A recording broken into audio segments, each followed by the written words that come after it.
네, 반갑습니다. 오늘은 좀 특별하게 저희 집에서 찬양 영상을 찍는데요. 되게 좀 불편한 면도 있고 또 어떻게 보면 편한 부분도 있는데 또 어떤 모양이든지 또 어떤 자리에서든지 있는 자리에서 우리 함께 온전히 예배드리는 여러분 됐으면 좋겠습니다. 네, 우리의 기도라는 찬양인데요. 같이 불러보면서 우리 예배 준비하겠습니다.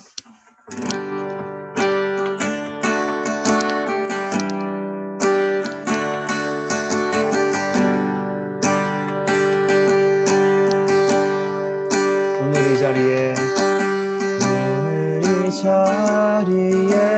모인 우리 어린 양 예수 따라가는 우리 되게 하소서. 성령의 충만한 임재 안에 어둡던 우리는 밝아져서 주를 보게 하소서. 당신의 겸손함, 당신의 거룩함, 당신의 정직함 우리에게 보이사 내 안에 교만함, 내 안에 천박함, 내 안에 거짓됨 모두 벗어버리고 어린 양 예수 따라가는 우리 되게 하소서. 처음부터 오늘 이 자리에 모인 우리 어린 양 예수 따라가는 우리 되게 하소서. 성령의 충만한 임재 안에 어둡던 우리는 밝아져서 주를 보게 하소서. 당신의 겸손함, 당신의 거룩함, 당신의 정직함 우리에게 보이사 내 안에 교만함, 내 안에 천박함, 내 안에 거짓됨 모두 벗어버리고 당신의 겸손함, 당신의 거룩함, 당신의 정직함 우리에게 보이자 내 안에 교만함, 내 안에 천박함, 내 안에 거짓됨 모두 벗어버리고 어린 양 예수 따라가는 우리 되게 하소서. 어린 양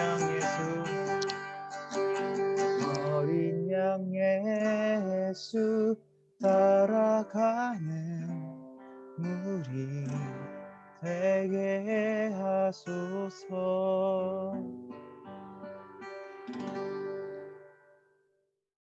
누가복음 11장 9절 말씀. 구하라 그러면 너희에게 주실 것이요, 찾으라 그러면 찾아낼 것이요, 문을 두드리라 그러면 너희에게 열릴 것이니. 청년 예수 여러분 안녕하세요. 신광맨 구영모 목사입니다. 감사한 것은 오늘부터 청년부도 대면 예배가 다시 시작되었다는 것입니다.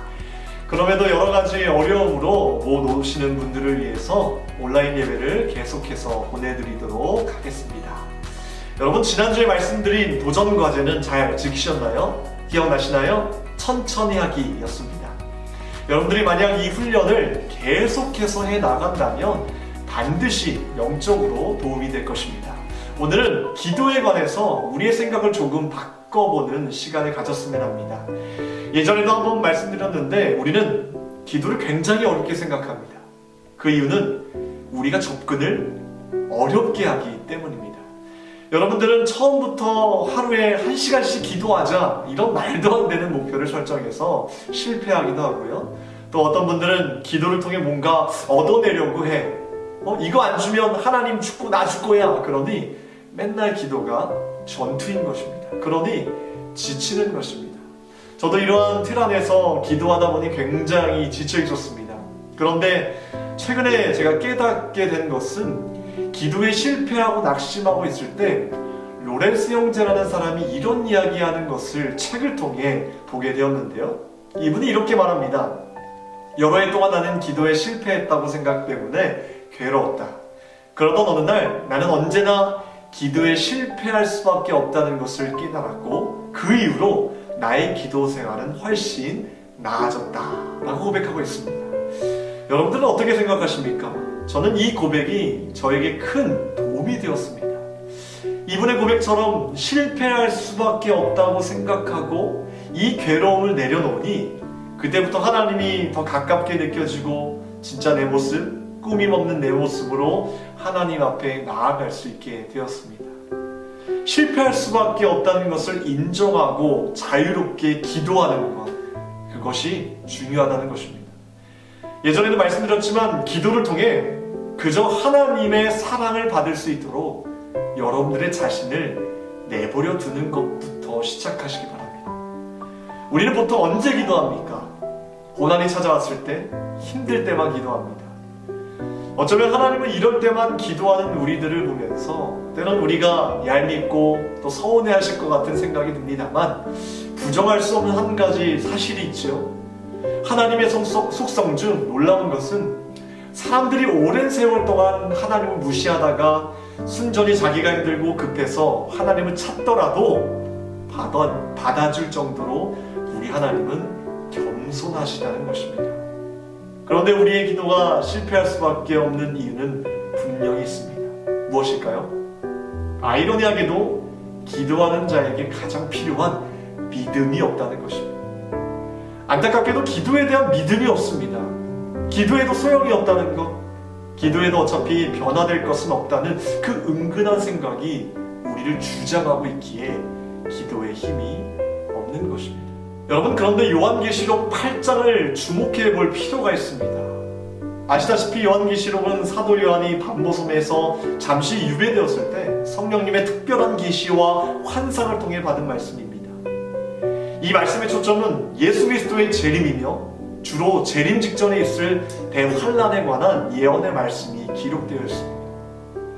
요한이 환상 가운데 본 이 재앙이 참 무서운 것은요, 어느 날 갑자기 발생하는 것도 아니었고요, 또 어느 하나의 사건으로 끝나는 사건이 아니었습니다. 이 재앙이 어떻게 시작됩니까?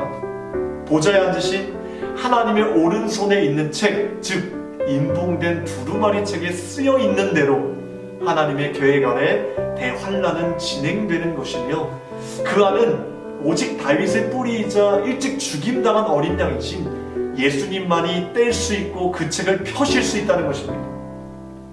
이것이 하나의 사건으로 끝나지 않습니다. 무려 이 재앙은 크게 3가지로 이어집니다. 이 3가지 안에는 각각 7개의 재앙이 연속해서 일어나고 있다는 것 또한 알 수 있습니다. 우리는 이 재앙을 3대 7중 재앙이라고 부릅니다. 크게 3차례, 그 안에 7인 재앙, 7 나팔 재앙, 7 대접 재앙이 있고요. 이 재앙 안에는 각각 7가지의 재앙이 연속해서 일어나고 있습니다. 그런데 요한계시록 8장의 내용을 보면 첫 번째 재앙인 7인의 재앙 중 마지막 7번째 인을 떼고 이어서 7 나팔 재앙 새롭게 시작되는데 그 중간에 일어난 사건을 요한계시록 8장에서 언급하고 있습니다. 무슨 일이 일어나고 있습니까? 7 천사가 7 나팔을 들고 하나님 앞에 서 있는 장면에서 갑자기 한 천사가 금향료를 가지고 하나님께 나아갑니다. 이 금향료가 무엇입니까? 바로 땅에서 올라온 성도들의 기도였습니다. 이 기도가 담겨있는 금향로를 천사가 가지고 하나님께 드리고 있는 장면입니다. 여기서 무엇보다도 충격적인 것은 천국에서 일어나는 모든 일들이 지금 성도들의 기도로 결정되고 실행되었다는 것입니다. 보통 우리는 천국에서의 일들이 땅의 사건들을 간섭하고 하나님의 결정이 우리의 삶을 좌지우지한다고 생각합니다. 그러나 여기서는 반대입니다. 천국의 모든 것은 정지됩니다.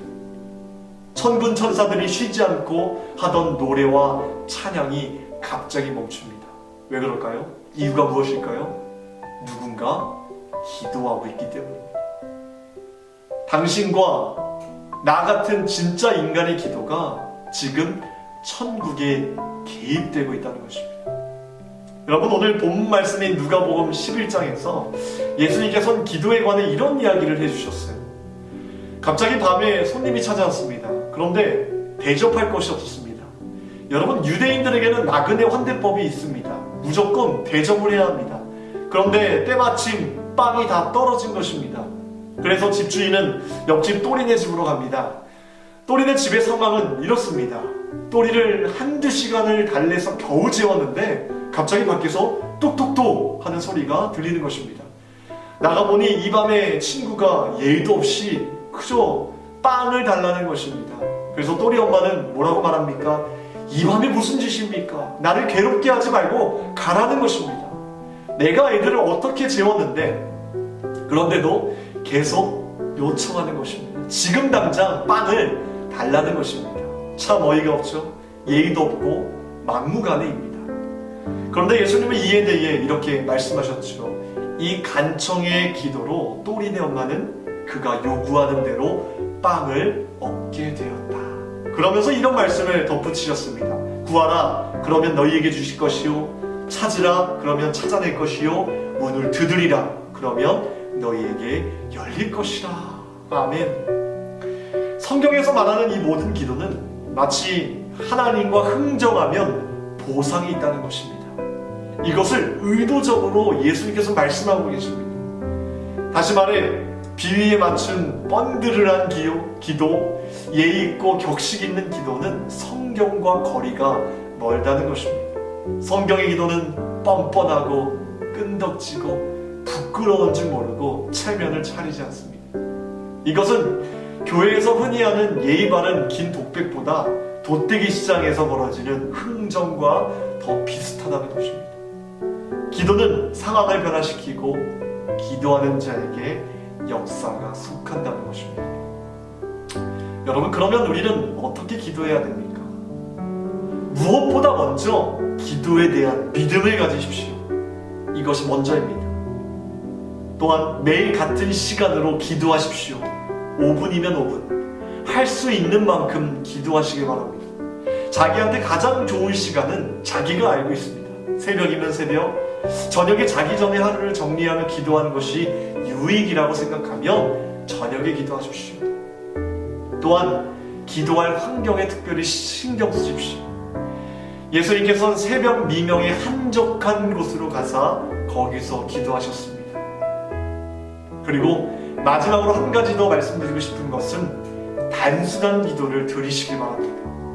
단순한 기도는 내 마음에 있어야 할 것이 아니라 실제로 내 마음에 있는 것을 위해 기도하는 것입니다. 목회자의 삶은 물질적으로 풍요하지는 않습니다. 지금도 개척교회 목사님들은 전기세를 못 내시는 분들이 계십니다. 저는 개척교회 목사는 아니어서 개척교회 목사님들보다는 풍족하게 살지만 가끔은 물질적으로 어려울 때가 있습니다. 몇 년 전 둘째 하은이를 낳고 생활하다가 아내가 저한테 진지하게 이런 말을 합니다. 당장 생활비가 없어서 걱정이라고. 단 한 번도 이런 이야기를 한 적이 없었는데 그때는 정말이지 막막했던 모양이었습니다. 그런데도 저한테는 해결할 방법이 없었습니다. 기도밖에 없었습니다. 그래서 그냥 기도했습니다. 그때는 믿음이 있어서가 아니라 정말 기도밖에 할 방법이 없었기 때문에 기도했던 것 같습니다. 그런데 며칠 뒤에 전화 한 통이 왔습니다. 10년 전에 출석했던 교회 한 장로님께서 전화를 주셨는데 솔직히 저는 그 장로님이 기억나지 않았습니다. 그래도 예의를 갖추며 예 장로님 안녕하십니까? 잘 지내셨습니까? 그런데 그분이 이런 말을 합니다. 본인이 기도를 하는데 갑자기 목사님이 생각났고 1년 전에 목사 안수를 받았다고 누군가를 통해 듣게 되었는데 지금 자기 마음에 당장 양복 한 벌을 목사 안수 선물로 드리고 싶다는 것입니다. 그래서 지금 50만 원을 보내겠다며 저에게 계좌번호를 달라는 것입니다. 저는 전화를 끊고 한참 생각했습니다. 내가 기도하지 않았더라면 이런 일이 있었을까? 만약 기도를 안 했으면 이것을 하나님의 응답으로 받아들였을까? 기도의 응답이라는 생각밖에 들지 않았고요. 그때 저는 아직도 구약에 나오는 엘리야의 까마귀가 여전히 존재하고 있다는 것을 믿게 되었습니다. 여러분, 기도하는 자에게 반드시 역사는 속합니다. 이번 주 대원들과 줌을 통해 나눌 말씀은 두 가지입니다. 나의 기도 제목을 대원들과 함께 나누십시오.